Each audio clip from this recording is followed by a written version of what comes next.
Hi, it's Nate Erskine-Smith for another Thursday Night Live, and we're again doing Restream here. So we're on Facebook, but also on YouTube, and maybe there are some other platforms we'll be adding in the future. I'm not really sure how it all goes. I leave this to Andy and Alex, but ask your questions in the comments, and Andy is, of course, helping me out and will facilitate making sure I get those questions.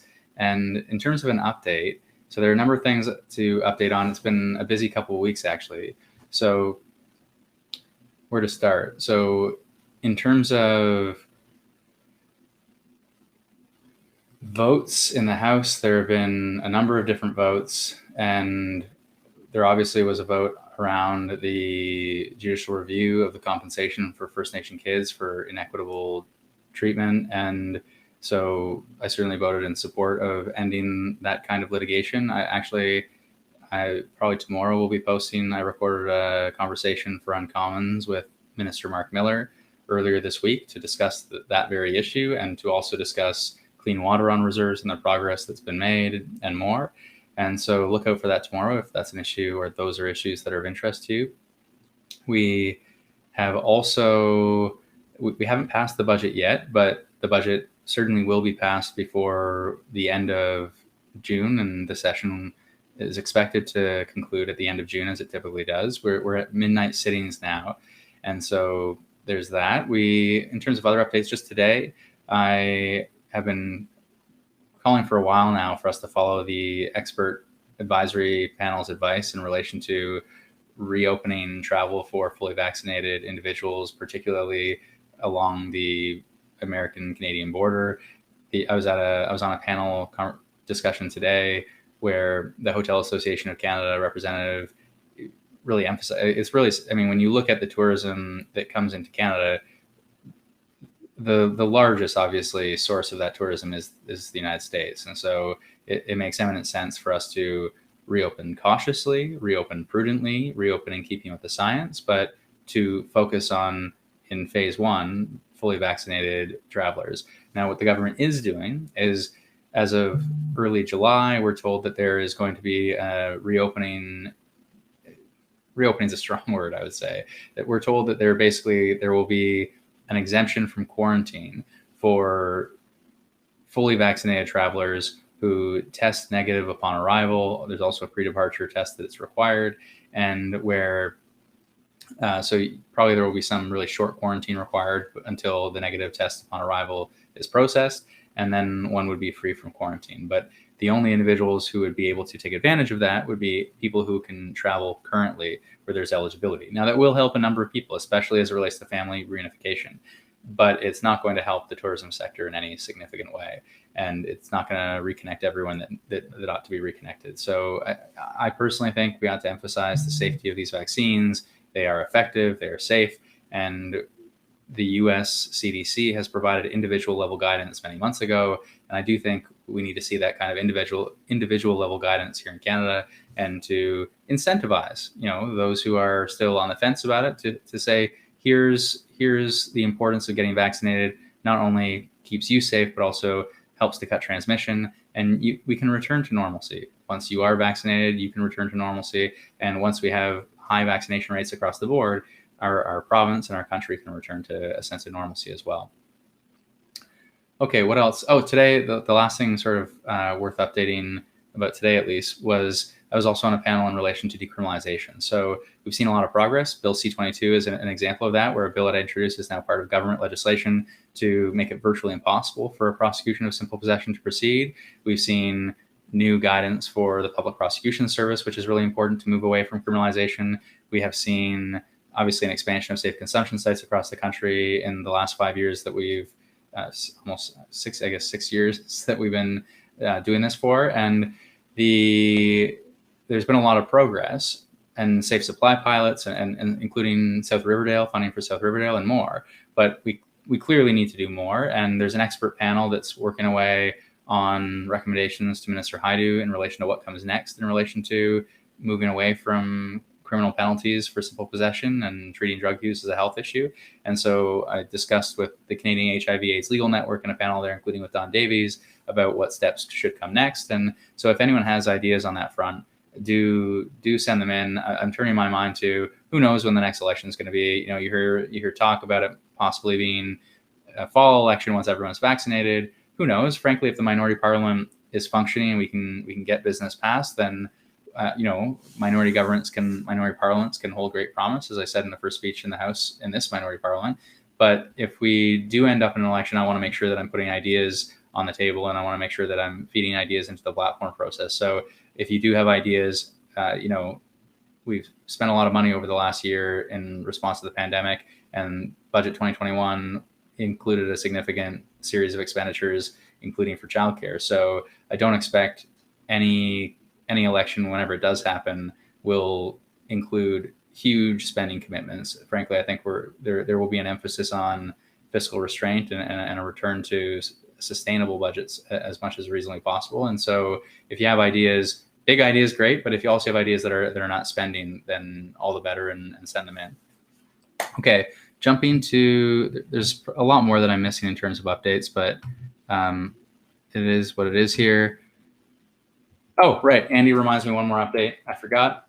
So free trees. So for Canada Day, we are not doing Canada flags this year. We do have a small number, I think, but really a very limited number of Canada flags. What we are doing instead is we have free trees. So free tree seedlings, and you can go to bey8.ca/free trees and request your free tree. It'll be, I think, a pickup from our office. We're not able to mail out the free trees in the way that we've mailed out the Canada flags in the past, but there's a commitment to plant 2 billion trees by 2030 over a 10-year time horizon.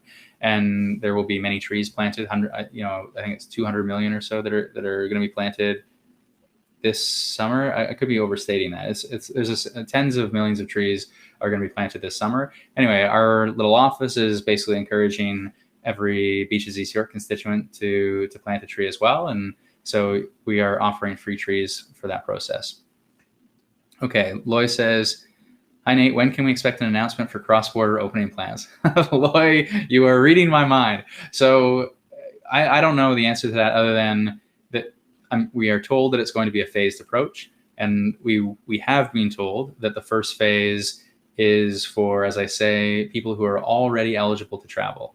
Now, I think that we are moving too slowly on this front. Of course, we want to act in accordance with the science, but for the same reason, we have expectations that governments impose public health restrictions in keeping with the science. I think we should have the same expectation that those restrictions are lifted in keeping with the science. And so I've raised my voice, and I've been an advocate for a safe reopening, but a speedier reopening as it relates to travel for fully vaccinated individuals. I think what we can expect to see beyond that, in hopefully a short-term way as well, is that there will be a plan in place in partnership with our American ally, that we will see a commitment to, in the same way provincial governments have domestic reopening plans based on certain targets. And I've heard Dr. Tam say we could start to relax restrictions when we see 75% first dose and 20% second dose. Well, I think we'll hit that tomorrow in Ontario if we haven't hit it already. So we are nearing that point where some of the restrictions will be relaxed. And I'm not certain, I know for certain we won't see this broad reopening right away, but certainly I think we can expect to see a broad reopening when you look at the vaccination rates of the Canadian public right now, at least with the first dose. And you can expect that we are going to continue that kind of pace as it relates to second doses. I already see there's mad scrambles across the community for second doses. So I'm confident that in the short term, we'll continue with that phased approach. I wish it was faster, but that we will also get to that overarching plan and targets in relation to a broader reopening with the United States. And then the real question becomes, what other countries will we be able to make those agreements with that also have high vaccination rates? The UK potentially in the short term. And so those are the ongoing conversations that will be required. Jeffrey says, why does so much food for sale have no country of origin label? If you want to buy honey, it is impossible to find out where it came from. I honestly, Jeffrey, I think we did dig into this in the last Parliament at one point, but I don't have the information ready at my fingertips. So email me info@beynate.ca and we'll get out the old research that we had, because I'm almost certain we had research on this from the last Parliament, and I'll send you an email. Jamie says, is your government going to open the U.S. border before releasing a plan or activating vaccine rollout for kids 12 and under? Is trade more important than the health of our kids? So is the government going to, before releasing? So no, the border is not going to be open before a plan is released. And in terms of kids 12 and under, we have to follow the science here, right? So one, for fully vaccinated individuals, there is no significant health impact, especially when you look at pre-departure test and test upon arrival, right? With that system in place, that system can be, I mean, that is a safe system for, if anything, it's exceedingly cautious for good reason, but that system certainly is safe for fully vaccinated travelers. The second thing I would say is, we know that we're going to see case counts continue to drop as the vaccination rates continue to increase and the second dose vax counts continue to increase. And where we have a critical mass that is vaccinated and we see case counts, incredibly reduced, and we see the same for the United States, then even if I've got a 4-year-old and a 1-year-old, even if our kids are not vaccinated because they haven't been able to reduce the ages down, and Pfizer and Moderna are obviously working to do just that as quickly as reasonably possible. But, there's still a way to open safely when you see high vaccination rates across the general population, low case counts, and to channel Irfan Dalla, check out the Uncommons podcast with Dr. Dalla if you haven't already, but where we have contact tracing capacity and testing regimens in place. Mark says, will Canada increase its vaccine distribution to developing nations to $10 billion? I'm not sure where the $10 billion figure comes from, but I will say I did see the 100 million dose figure thrown around, and I saw that the majority of that is via COVAX already, so our existing contributions to COVAX. And what I would say is, when you see the doses that we have contracted for, which are obviously going to be well above and over and above what is required to vaccinate the general population here in Canada, there's an opportunity to contribute excess doses once the Canadian population is as fully vaccinated as possible. That's one. And two, we have significantly increased investments, both to ensure we have domestic supply chains going forward for vaccines, and so as a matter of pandemic preparedness, but also when you look at Novavax and that partnership at the NRC facility in Montreal, when you look at Vito Intervac and the partnership with a research facility and expanding a facility at the University of Saskatchewan and Medicago and more, there are going to be many opportunities as we build out that domestic supply for us to be shipping vaccines around the world. And so I think we will continue to be a really strong global partner on that front, but we haven't seen it yet to the significant degree that I think we need to. So I would expect more announcements to come. Tara says, will young kids be able to cross the border with vax parents without long quarantine? Tara, great question, and we don't know yet. So I have heard Minister Haidu mention that they are seized with this question, but I haven't seen a public announcement on this front yet. Nath says, as an animal rights activist, what strategy can I adopt to make government move on this topic? So my advice is similar for animal rights as it is for many issues where we want government officials to listen. And from a constituency perspective, it is to build a relationship with your elected officials. And animal issues touch all levels of government, right? So municipal, provincial, and federal. And so I would say ask for a meeting with your elected officials. Right now, obviously via Zoom.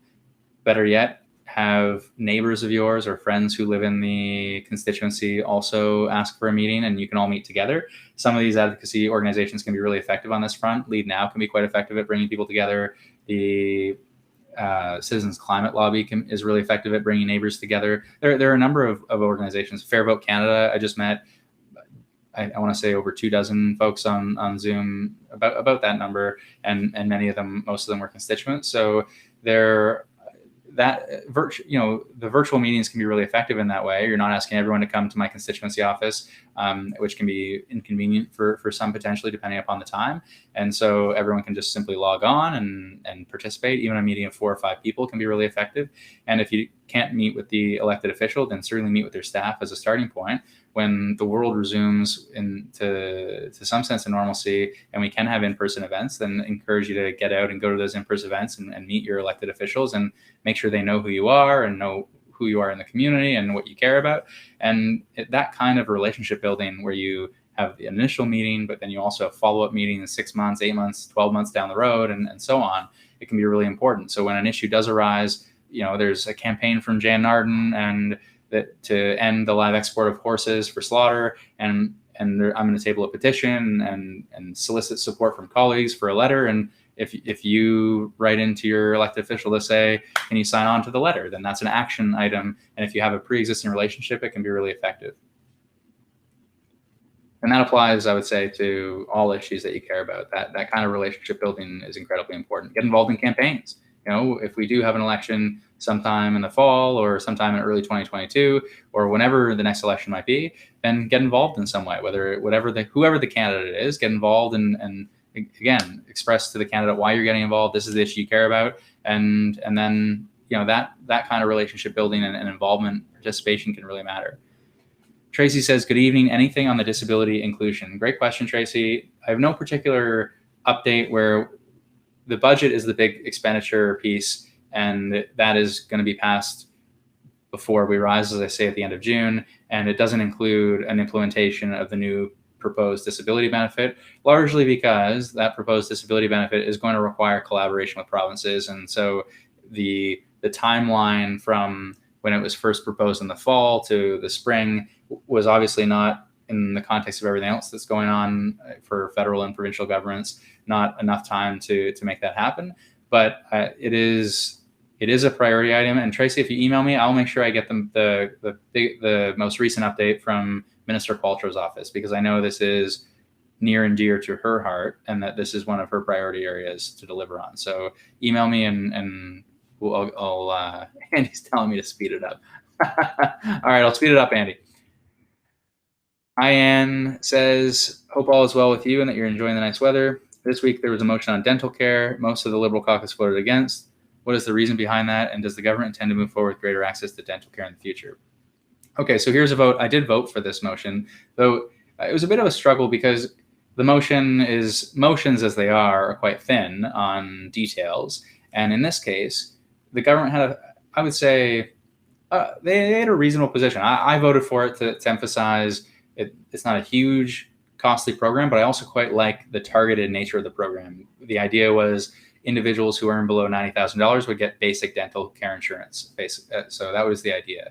And the government basically said, look, we've got a lot of priorities. We have pharmacare that we have yet to deliver on, childcare that's going to require major conversations with provinces, and we long-term care standards and more. There are an existing set of priorities that we've got, and there are existing expenditures that are required.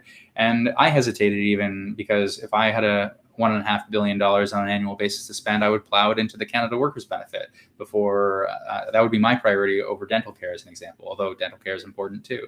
And so I think it was really just a question of priority area and where we are at in the development of this kind of proposal. So pharmacare, there was an expert panel via Eric Hoskins led, and there's a clear pathway for it. There have been, the Canadian Drug Agency has been stood up. There have been regulatory changes for drug pricing to bring prices down. There's a consultation out on a rare disease strategy, and there's lots of different work to bring these pieces together to set the stage for national pharmacare. Dental care, there's not even been a committee study on this, right? So unlike pharmacare that's been studied multiple times over and over again, and the evidence is there, we don't really have other than a brief sort of PBO costing in the course of an election, we don't really have a substantive path forward on the sort of M62 details. And so in fairness to the government, that is why they voted against it. Cheryl says, thanks for the continued support of family reunification. Of course, Cheryl, thank you. John Mark says, why are you and almost everyone in Parliament allowing the Quebec government to take away English services to Anglophones? So a couple different things here. So there's no easy path here.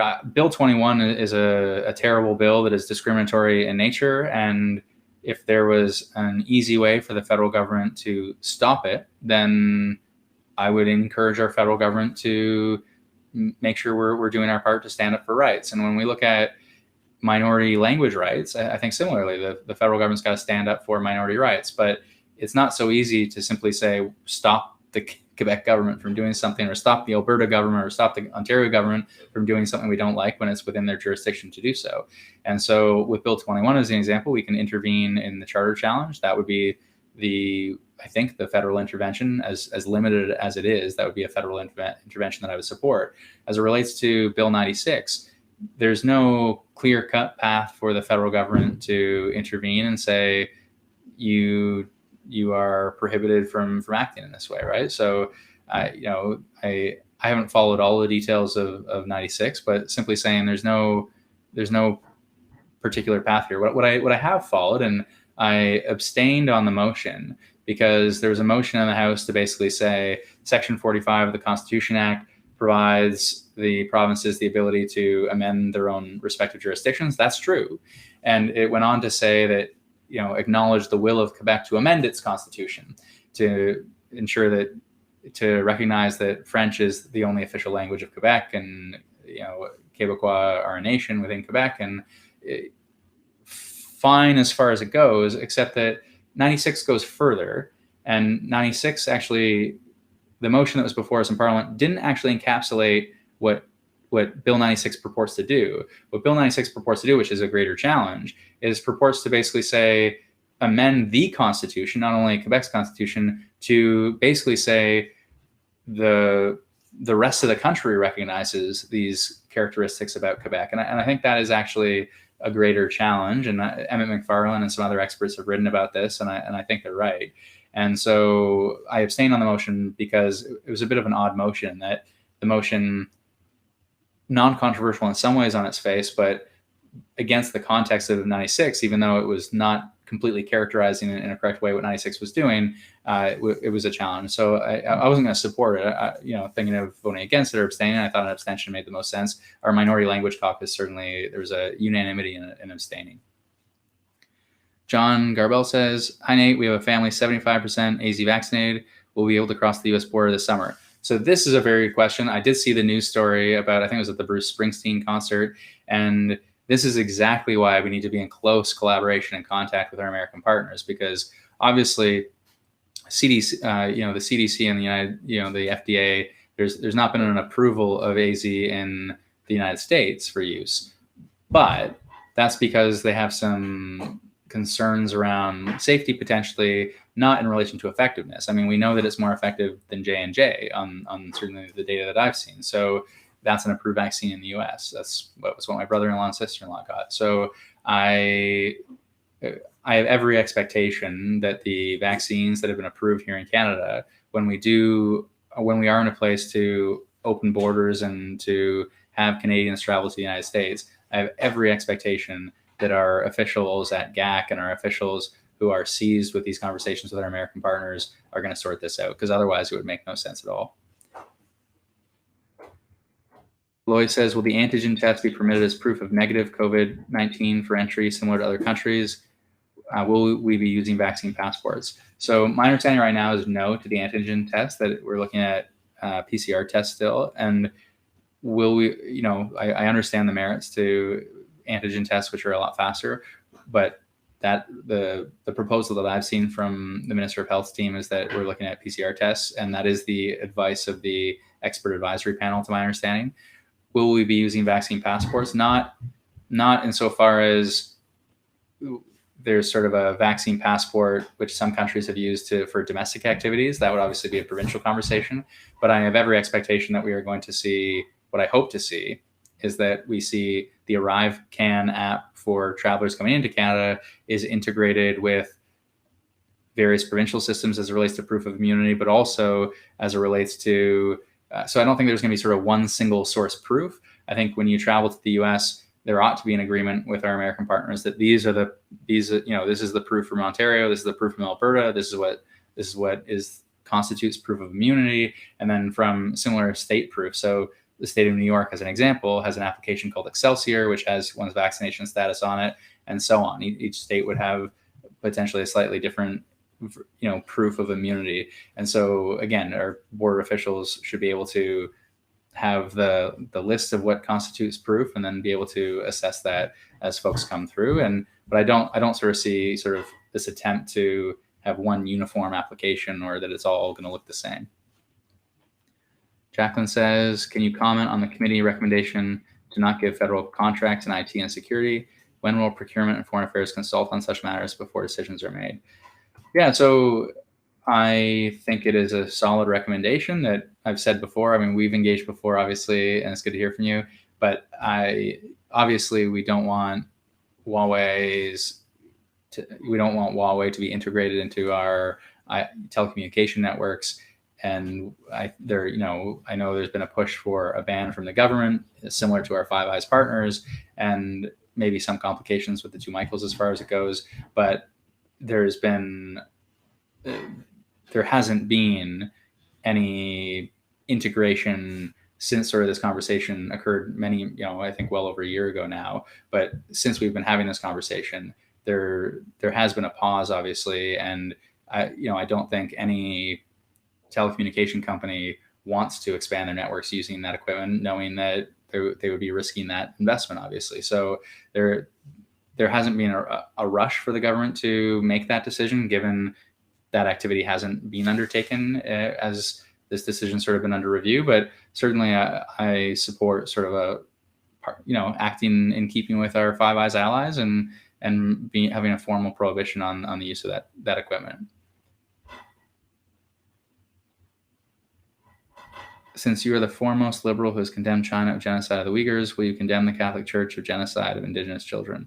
So I was asked this question, a related question, in the House of Commons when I spoke in a take note debate on the discovery of the remains of the 215 indigenous kids and the former residential school in Kamloops. And Leah Gazan, who I have a lot of respect for, from the NDP, said, do you think this is genocide? And she obviously took the strong view that it did, and she was asking that question a lot in the House. And when you look at the definition of genocide and the forceful removal of children from their families for the purpose of destroying a culture and a people, I mean, when you look at the residential schools in particular, it's pretty textbook in a way. And so the role that the Catholic Church played, yes, I think that role ought to be condemned, and the role that the federal government played ought to be condemned, and the residential school system ought to be condemned.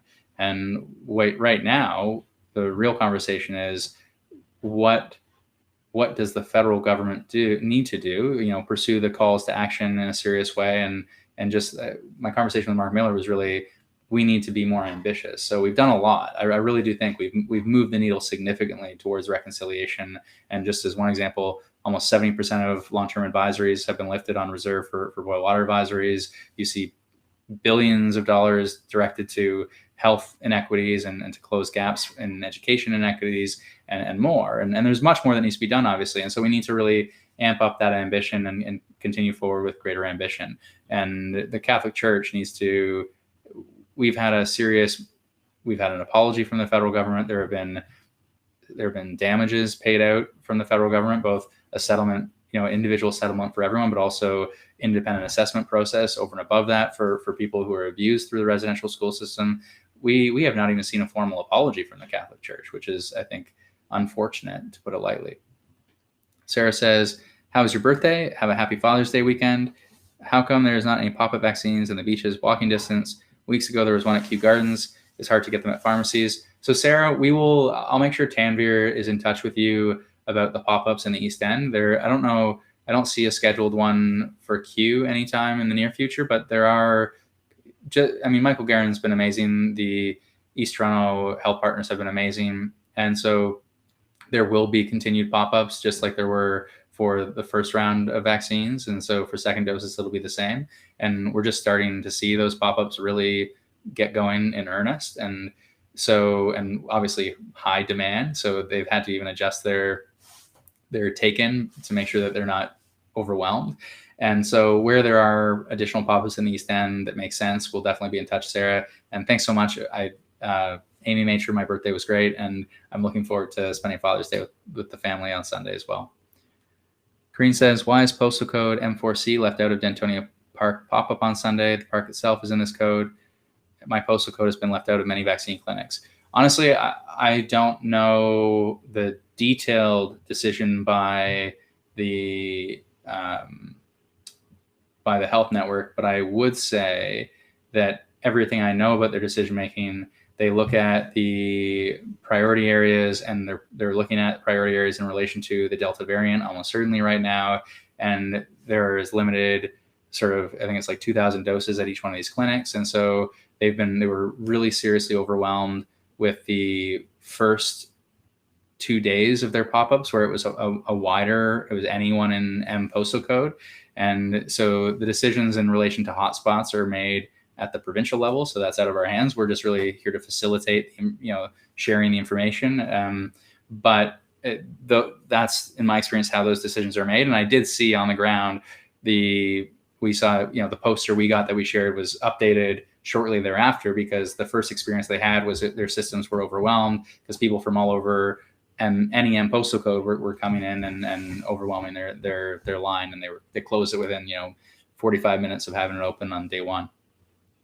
Isaiah says, how can we get vaccines this Sunday as M4C is not included? So same question there. So Andy writes to me, just a reminder. So ontario.ca/book vaccine. There are many more appointments that are opening up over the next few days. Many more people will be eligible as of Monday. And we, on the supply side, just so everyone knows, we are going to see millions more doses coming into this country by the end of June, such that I think the number was, Andy, correct me if I'm wrong, but like 75%, there'll be enough doses for 75% of the population to have had a second dose by July 5th or something like that. So and we just got another 1 million doses of Moderna from our American partners from the Biden administration, but over 8 million doses of Moderna coming to the country in the coming weeks. So there is supply. We're lucky. I was just talking to a reporter from the Toronto Star earlier today, but if you remember back to where we were in February, and the concern when you looked at the UK, when you looked at the US, when you looked at Israel, and where was Canada in this race? And I think what we have to reflect on now is we have to reflect on global vaccine equity as a serious conversation, because we are lucky to live in Canada in that we've seen the high vaccination rates. We've seen Canadians step up, want to get vaccinated, but we also, despite the frustrations from February, we have seen a really steady supply of Pfizer. The Moderna shipments have been unsteady at times, but still really significant when you look at them overall. And obviously we've had some challenges, frankly, with AstraZeneca, but the overall vaccine rollout has been, when you take a step back and you look at where we were and how far we've come in a really short period of time, I think we'll collectively look back at these last few months, and we'll collectively look back at the vaccine rollout. And, we are lucky to live in Canada. And I think I truly do think we'll feel that way. And as it relates to global vaccine equity, I was glad to see this as a priority conversation at the G7, but we really do need to step up and do our part on that front as well. We've done quite a lot through the ACT Accelerator and contributions there, and through COVAX and contributions there. And I know we're going to do more with contributing excess doses, but there's also still a conversation to be had about making sure that we work with our American partners, actually, who've been pushing on tech transfer and waivers of IP rights. And we really have to make sure we stand up sufficient vaccine manufacturing to really deliver supply that the world needs. All right. We got a few more here. Sarah, people in buildings can't have trees candidate. You are right, Sarah, but people in buildings can help plant trees. And so, it's not to suggest that everyone plants a tree necessarily in their backyard, but it's a good point. And it's a good point. It's a good point. Dan says, question for Nathaniel. I am the pet parent owner of Cole, the last surviving former Parliament Hill cat resident. You met him. Is there a bill coming up at the federal level to help better protect animals? Thanks, Dan, for your kind words. But there's no, well, so there is an upcoming bill, the Jane Goodall Act, but I don't know that I don't know when it's going to get out of the Senate, and it's not focused on sort of domestic support for cats or dogs per se, but it's for focusing on the ivory trade, and it's focusing on zoos in particular.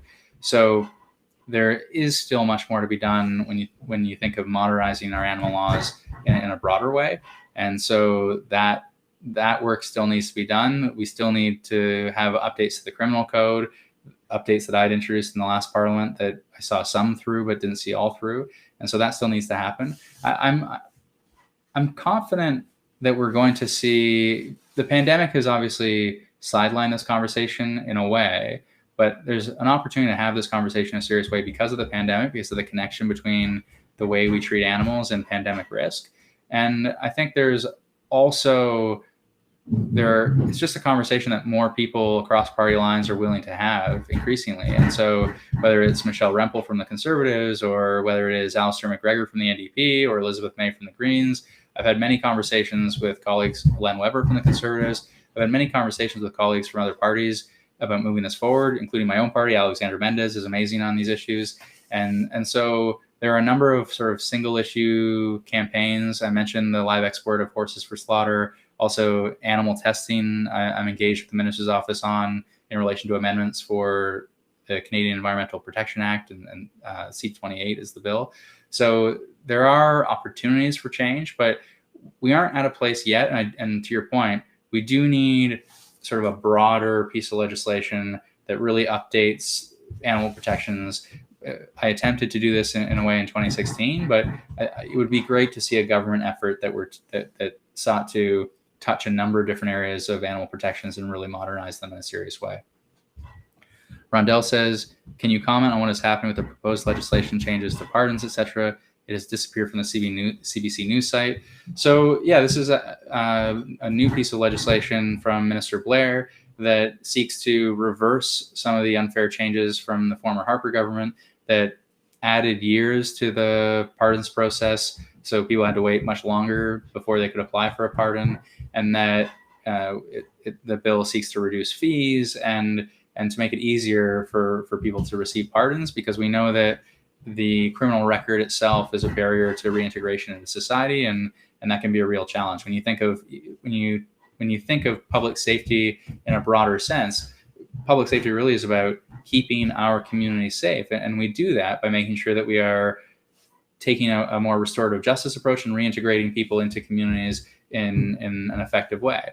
And so that's the emphasis of the bill. I was actually just on a call today with the Minister's Office to, for my part, emphasize that at least for summary offenses, we need to make sure that that pardon process is actually automatic, that it shouldn't be up to people to apply, especially for nonviolent or non, when you think of the most serious offenses. Okay, obviously you may not want that to happen, but for most offenses, I would say we could establish a process where, and this is Senator Pate had a bill on this front, but basically would say when you've served your time and the number of years post service have elapsed, instead of an application, just automatically the system suspends the record.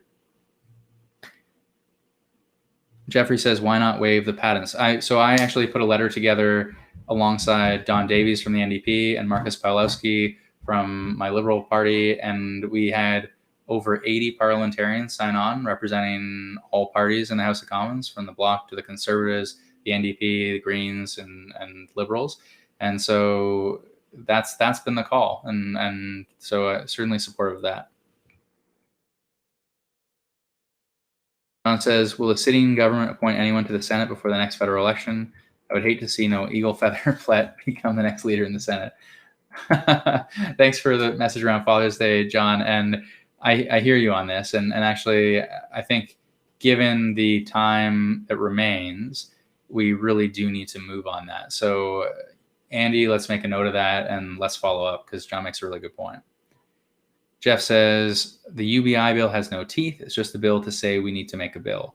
So I think that's a little bit of an unfair, well, no, I do, not just a little bit. I would say that's an unfair characterization of C-273. C-273 is about setting a framework. It's not to say we need a bill. It's to say set a framework to ensure that provinces and the federal government are working together, because it does require federal provincial cooperation if we're serious about this project, and to ensure that evidence is being compiled, and to make sure that there's effectively a strategy in place to make this happen, instead of, it formalizes that kind of strategy. And we've seen, by the way, there was a bill to create a national dementia strategy. Well, the government has a dementia strategy as a result of that. So these bills that call for strategies are not always the most effective in some contexts, but they can be really effective. I've seen them be effective. So I like that basic income is being debated in the House of Commons. I like that my colleague Julie Zerowitz has put it forward to cause that conversation to happen.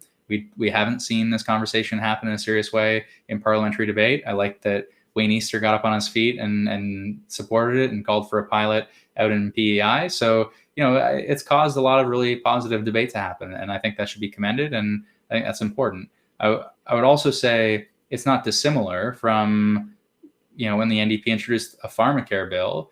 It was in many ways a bill that was causing the federal government to engage with provinces, et cetera, right? So it wasn't solving the problem on its own. And so that's whether you are a private member, an opposition member, a backbencher, these bills are ways of causing conversations and elevating ideas into the public sphere. And so credit to Julie for doing that.